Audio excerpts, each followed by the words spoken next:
જય હિન્દ. પ્રમુખ એકેડમીના digital platform એટલે કે યુટ્યુબ ચેનલ પર આપ તમામનું સ્વાગત. મારું નામ કૃતાર્થ વાઘેલા. તમને બધાને ખ્યાલ છે કે આપણે એક સિરીઝ શરૂ કરેલી છે જેને નામ આપ્યું છે પરીક્ષા પ્રહાર. જો આ બહુ મહત્વની સિરીઝ છે.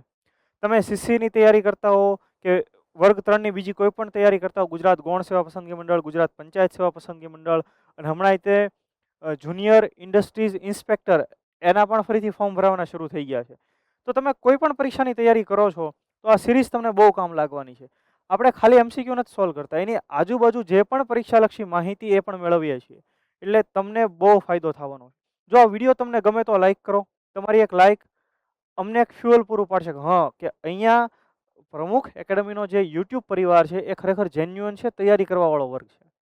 તો તમારે એક સબસ્ક્રાઈબ કરવાની છે, લાઈક કરવાનું છે. અને બીજું, એમાં તમારું કાંઈ જવાનું નથી. તમારો કોઈ ભાઈબંધ હોય એ તૈયારી કરતો હોય એને મોકલી દો કે ભાઈ આ ચેનલમાં તું જોડાય, તને આમાંથી ઘણી બધી માહિતી મળશે. રાઈટ? તો આપણે વધારે સમય વેસ્ટ ન કરતા જોઈએ પરીક્ષા પ્રહાર લેક્ચર નંબર 3. પહેલો જ સવાલ, ખૂબ મહત્વનો સવાલ, કે ભારતમાં અંગ્રેજી શિક્ષણ દાખલ કરવાનો શ્રેય કોને જાય છે? ભારતમાં અંગ્રેજી શિક્ષણની શરૂઆત. તો જો તમે થોડુંક વાંચન લેખન કરેલું હોય તો તમને યાદ આવશે લોર્ડ મેકોલે. અને ધારો કે નથી વાંચન લેખન કર્યું છતાંય તમે સાંભળો, તમને યાદ રહી જશે.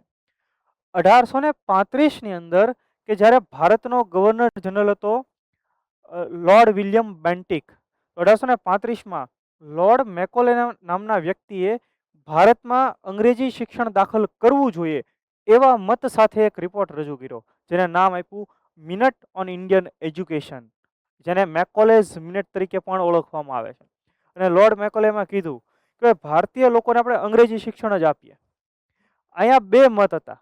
જે એક મત એવું કહેતો કે નહીં, ભારતીય લોકોને ભારતમાં જે પ્રાચીન વેદો વગેરે છે અથવા તો પ્રાચીન જે એની પરંપરાગત શિક્ષણ હાલે એ જ આપો, અને પ્રાદેશિક ભાષામાં આપો, હિન્દી, સંસ્કૃત, અરબી વગેરે, ઉર્દુ વગેરે ભાષામાં આપો. પણ લોર્ડ મેકોલે એવું કીધું કે નહીં, આપણે એને અંગ્રેજી શિક્ષણ આપવું જોઈએ. ઇતિહાસકારો આ લોર્ડ મેકોલેના તર્ક પાછળ એવો તર્ક આપે છે કે લોર્ડ મેકોલે એવું ઈચ્છતો હતો કે આપણે ભારતમાં એવા લોકો તૈયાર કરવા છે કે જે રંગરૂપથી તો ભારતીય હોય પણ લોહીથી બ્રિટિશર્સ હોય. એટલે ઇંગ્લિશ શિક્ષણ આપવા પાછળનો હેતુ એટલો જ કે જે કામગીરી કરવા માટે અંગ્રેજ લોકોની જરૂર પડે છે, કે જે અંગ્રેજી ભાષાનું જ્ઞાન હોય એ પણ એ બ્રિટનથી લાવવા પડતા હતા. તો લોઅર લેવલ ઉપર કામ કરવા માટે જે અંગ્રેજી ભાષા જાણનારા લોકો હોય એ બ્રિટનથી ન લાવવા પડે એ માટે થઈને લોર્ડ મેકોલે અંગ્રેજી શિક્ષણની શરૂઆત કરાવડાવેલી. આવો મત કેટલાક ઇતિહાસકારોનો છે. ખ્યાલ આવ્યો તમને દરેકને? તો આ આપણા માટે બહુ ઇમ્પોર્ટન્ટ મુદ્દો છે. અને કઈ સાલમાં એ અહેવાલ એમણે રજૂ કર્યો હતો? 1835માં. જે અહેવાલનું નામ છે મિનટ ઓન ઇન્ડિયન એજ્યુકેશન અથવા મેકોલેઝ મિનિટ. યાદ રહી ગયું કે ન યાદ રહી ગયું? જો આપણે કહાનીઓ જ જોવાની છે, તમારા ખાલી આ લેક્ચર સાંભળવાના છે, બરાબર?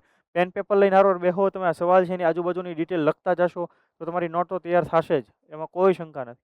પણ છતાંય તમે શાંતિથી સાંભળશો, તમને આવડી જશે. ચાલો, ત્યાર પછી જોઈએ આપણે કે સત્યાર્થ પ્રકાશ પુસ્તકના લેખક કોણ છે. હવે આ મેં અગાઉના લેક્ચર્સમાં ભણાવેલું છે કે જ્યારે આપણે સ્વામી દયાનંદ સરસ્વતી ભણ્યા, જ્યારે આર્ય સમાજ ભણ્યા, ત્યારે આ મુદ્દાની ચર્ચા મેં કરેલી છે. પણ આપણે ફરી વાર જોઈએ. સત્યાર્થ પ્રકાશ નામનો ગ્રંથ કોણે લખ્યો છે? સ્વામી દયાનંદ સરસ્વતી. સ્વામી દયાનંદ સરસ્વતી, જેનું મૂળ નામ હતું મૂળશંકર. યાદ રહી ગયું કે ન યાદ રહી ગયું? અને એમનો જન્મ ક્યાં થયેલો? તો કે મોરબી પાસેના ટંકારા ગામે. અને નાનપણથી જ એમને ધાર્મિક બાબતોમાં ખૂબ રસ રુચિ હતી. એમણે ભારતનું વિચરણ કર્યું, પરિભ્રમણ કર્યું, અને મથુરાની અંદર વિરજાનંદ સ્વામી પાસે જઈને એમણે દીક્ષા લીધી. એમના એક ગુરુ હતા, એ પણ તમે યાદ રાખો. કઈ જગ્યાએ? મથુરા. અને વિરજાનંદ સ્વામી એમને કહ્યું કે ભાઈ તારે ફરી પાછું ભારત ભ્રમણ કરવાનું છે અને ભારતમાં તારે એક આંદોલન ચલાવવાનું છે કે જે પણ લોકોએ પોતાનો ધર્મ ત્યાગ કરી નાખ્યો છે એમને ફરી પાછા હિન્દુ ધર્મમાં લાવવાના છે. અને એ માટે સ્વામી દયાનંદ સરસ્વતીએ ચલાવેલું આંદોલન, જેને આપણે શુદ્ધિ આંદોલન કહીએ છીએ. આ સવાલ પણ પરીક્ષામાં પૂછાય છે. અને એમના દ્વારા લખાયેલું પુસ્તક સત્યાર્થ પ્રકાશ. સ્વામી દયાનંદ સરસ્વતી, એમનું ધ્યેય વાક્ય, એમણે બહુ ઇમ્પોર્ટન્ટ વાક્ય કહેલું, એ પણ પરીક્ષામાં પૂછાયેલું છે કે વેદો તરફ પાછા વળો. એમણે વેદોના જ્ઞાન ઉપર ભાર મૂકેલો.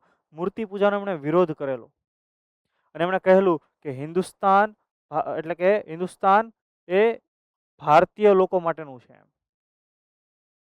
એટલે કે વિદેશી પ્રજાનું અહીંયા કાંઈ કામ છે નહીં. એ બાબત ઉપર એમણે ખાસ ભાર મૂકેલો છે.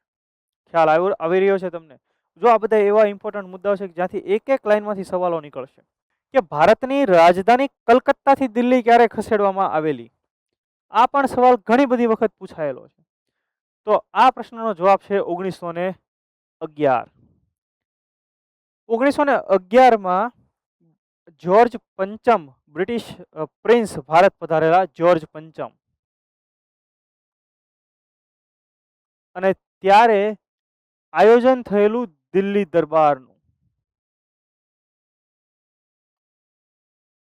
આ પહેલા પણ 1877માં એક દિલ્હી દરબાર યોજાયેલો. આ બીજો દિલ્હી દરબાર છે, બરાબર. આ પણ આપણે યાદ રાખવું જોઈએ.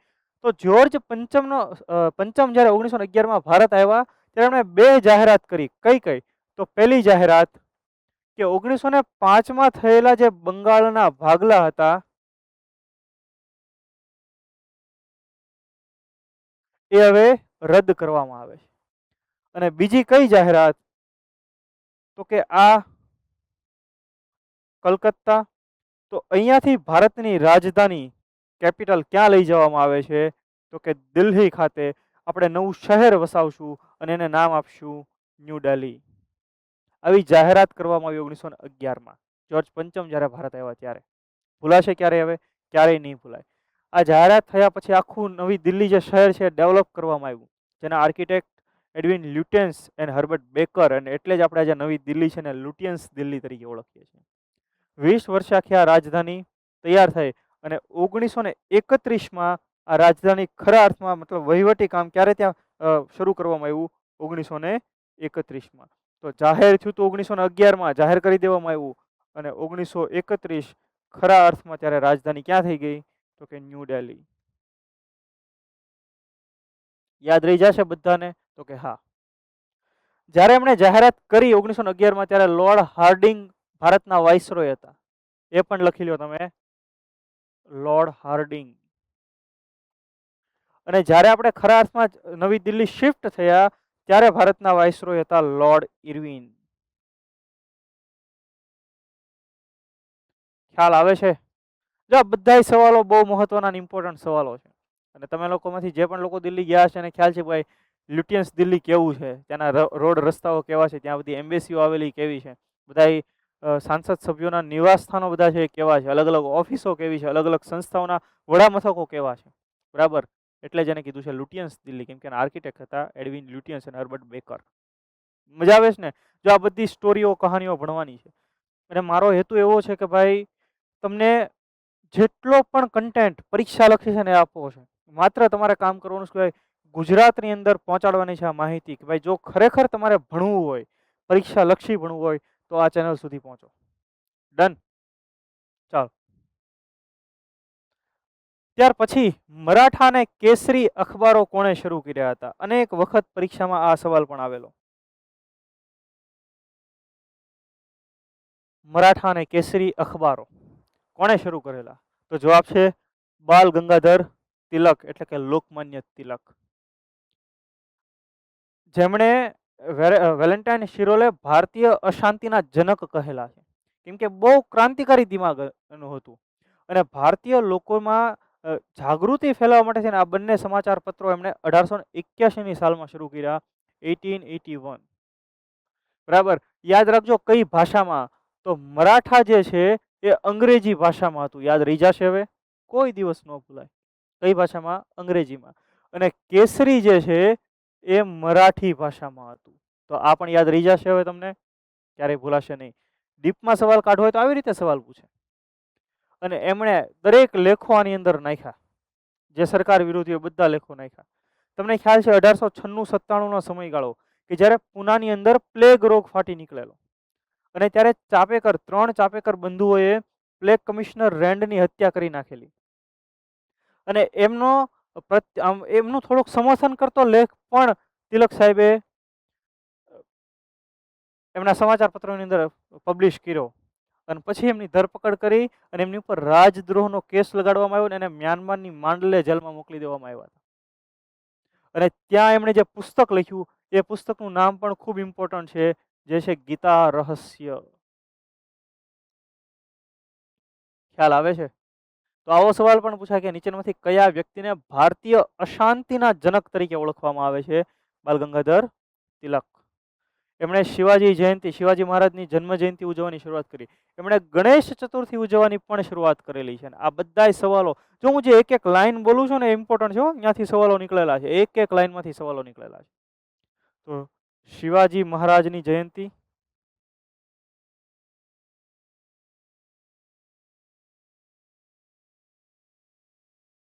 અને સાથે ગણેશ ઉત્સવની શરૂઆત.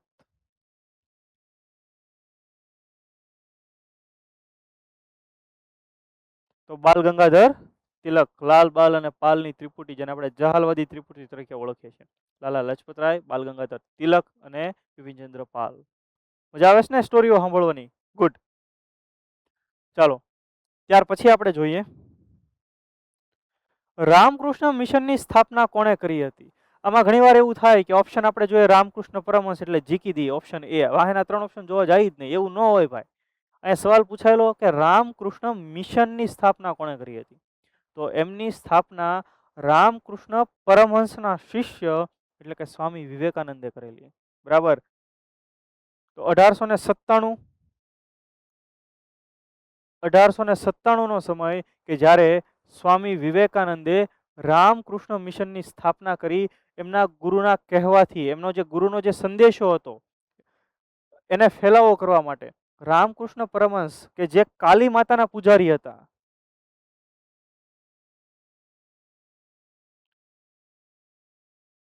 તમને કામ હોપું, મજા આવશે. રામકૃષ્ણ પરમહંસ કોના પૂજારી? કાલી માતાના પૂજારી.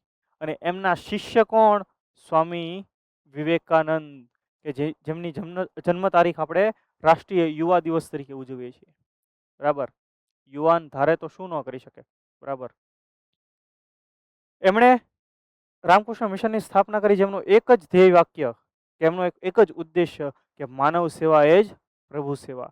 સ્વામી વિવેકાનંદનું એક વિધાન પણ છે કે જે ધર્મ વિધવાના આંસુ ન લૂછી શકે, જે ધર્મ વિધવાના આંસુ ન લૂછી શકે અને ભૂખ્યાના મોઢામાં રોટલીનો ટુકડો ન મૂકી શકે, તે ધર્મ કે તે ઈશ્વરમાં હું વિશ્વાસ રાખતો નથી.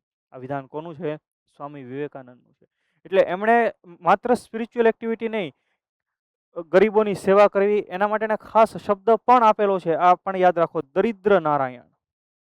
એમણે જે શબ્દ આપ્યો એ કયો? દરિદ્ર નારાયણ. ગરીબોની સેવા કરવી, દિન દુખિયાની સેવા કરવી, કોઈ રોગી છે એની સેવા કરવી, આ સિદ્ધાંત રામકૃષ્ણ મિશનનો રહેલો છે. આ એમનું મુખ્ય ધ્યેય રહેલું છે.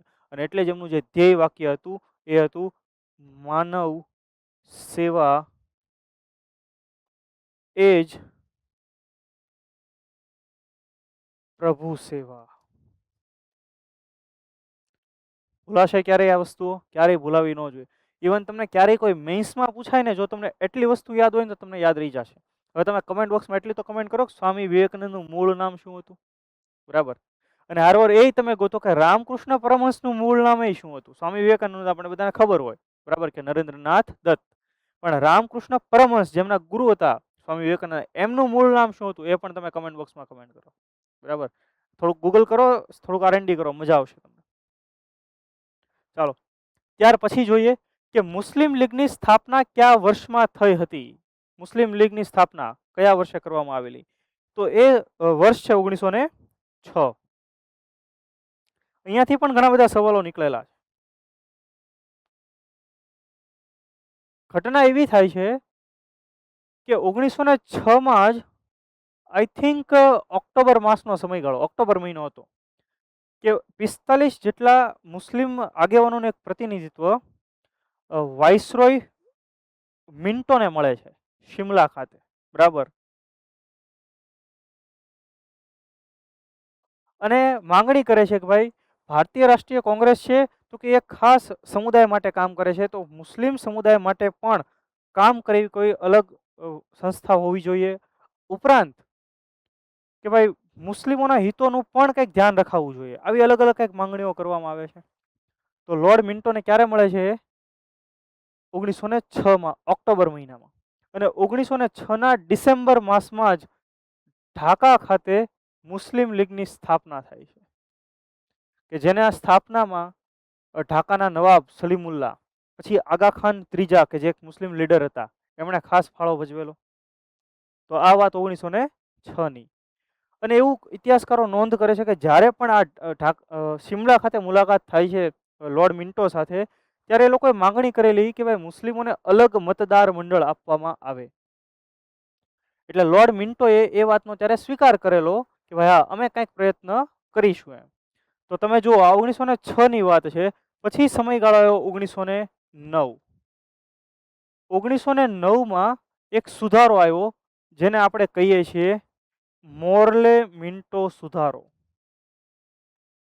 મોર્લે મિન્ટો સુધારાઓ 1909. અને આ સુધારાઓમાં મુસ્લિમોને અલગ મતદાર મંડળ આપવામાં આવ્યું. અલગ મતદાર મંડળ. અલગ મતદાર મંડળનો મતલબ શું થાય? કે ભાઈ મુસ્લિમ વ્યક્તિ કોઈ ચૂંટણીમાં ઊભો રહે છે તો એને માત્ર મુસ્લિમ મત આપી શકશે.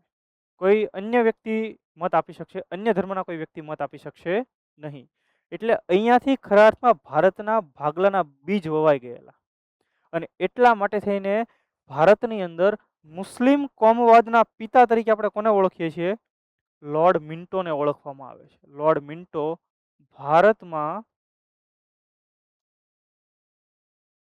મુસ્લિમ કોમવાદના પિતા. આ સવાલ પણ પરીક્ષાની અંદર પૂછાયેલો છે. અને જેટલું પણ મેં લખાણ લખેલું છે એ બધા સવાલો પૂછાય કે ભાઈ મુસ્લિમોને અલગ મતદાર મંડળ કયા એક્ટથી મળ્યું, કયા ધારાથી, અધિનિયમથી મળ્યું? 1909 મોર્લે મિન્ટો સુધારાથી મળ્યું. ભારતમાં મુસ્લિમ કોમવાદના પિતા લોર્ડ મિન્ટો, ક્યારેની સ્થાપના વગેરે બધા જ સવાલો તમને પરીક્ષામાં પૂછાયેલા છે. ડન છે? ચાલો, ત્યાર પછી આપણે આગળ વધીએ કે ભારતના પ્રથમ વાઇસરોય કોણ હતા. હવે આ સવાલનો જવાબ આપણને બધાને આવડે, કેમ કે સહેલી વસ્તુ છે, બરાબર. વાઇસરોય, બીજો એક શબ્દ હતો ગવર્નર જનરલ. તો જ્યારે પણ કોઈ વ્યક્તિ બ્રિટિશ ઈસ્ટ ઇન્ડિયા કંપનીના પ્રતિનિધિ તરીકે કામ કરતો, ત્યારે એના માટે શબ્દ વપરાતો ગવર્નર જનરલ. પણ જેવો એ બ્રિટિશ તાજના પ્રતિનિધિ તરીકે કામ કરતો થયો, એટલા માટે શબ્દ વપરાવા મળ્યો વાઇસરોય, બરાબર. તો આ ફેરફાર ક્યારથી થયો?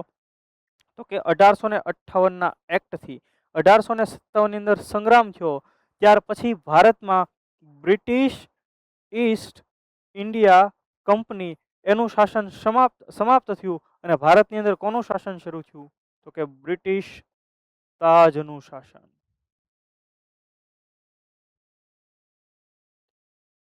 તો હવે અત્યાર સુધી જે ભારતનો ગવર્નર જનરલ હતો એ પણ શું બની ગયો? ભારતનો વાઇસરોય.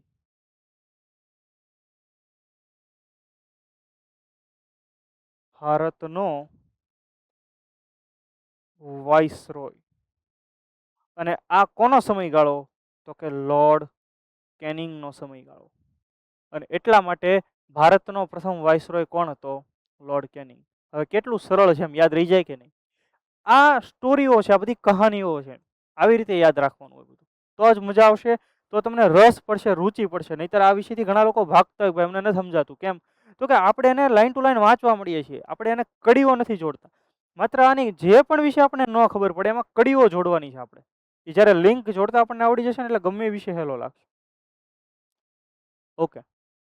ત્યારબાદ સ્વતંત્ર ભારતના પ્રથમ કાયદા મંત્રી કોણ હતા?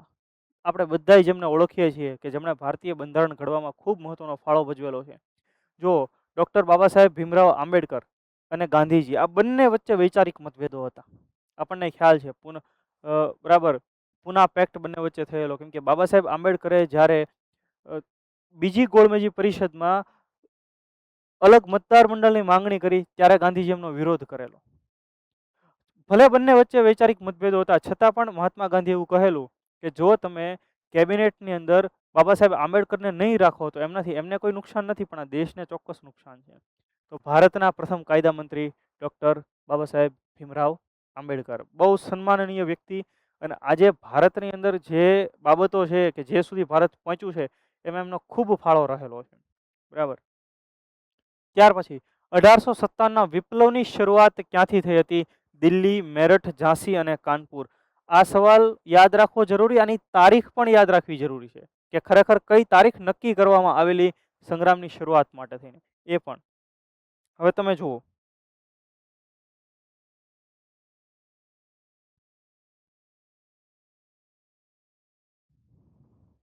અહીંયા છે આપણું દિલ્હી, અને દિલ્હીથી થોડા કિલોમીટરના અંતરે આવેલું છે મેરઠ. હવે તમને બધાને 1857ના સંગ્રામના કેટલાક કારણો ખબર હશે. એમાં એક તાત્કાલિક કારણ કયું? તો કે એનફિલ્ડ રાઇફલ. જે નવી રાઇફલ બ્રિટિશ ભારતીય સેનામાં લાવવામાં આવેલી, એ રાઇફલ માટે જે કારતૂસ હોય એ કારતૂસને મોઢેથી તોડવું પડતું. અને એવી વાત ફેલાણી કે એમાં જે ઉપર બુચ હોય એ જે મોઢેથી તોડે છે એમાં ગાય અને ડુક્કરનું માંસ છે. તો બધા સૈનિકો એનો ખાસ વિરોધ કર્યો. બેરકપુર છાવણી, પશ્ચિમ બંગાળની અંદર બેરકપુર છાવણી, ત્યાં મંગલ પાંડેનો વિરોધ કર્યો, એટલે મંગલ પાંડેની ધરપકડ કરવામાં આવી અને તોપના નાળ છે એને બાંધીને ઉડાડી દેવામાં આવ્યા. આવી રીતે મંગલ પાંડે 1857ના પહેલા શહીદ બન્યા. આ પણ સવાલ પરીક્ષામાં પૂછાયેલો છે. પણ હજી સંગ્રામ શરૂ નથી થયેલો.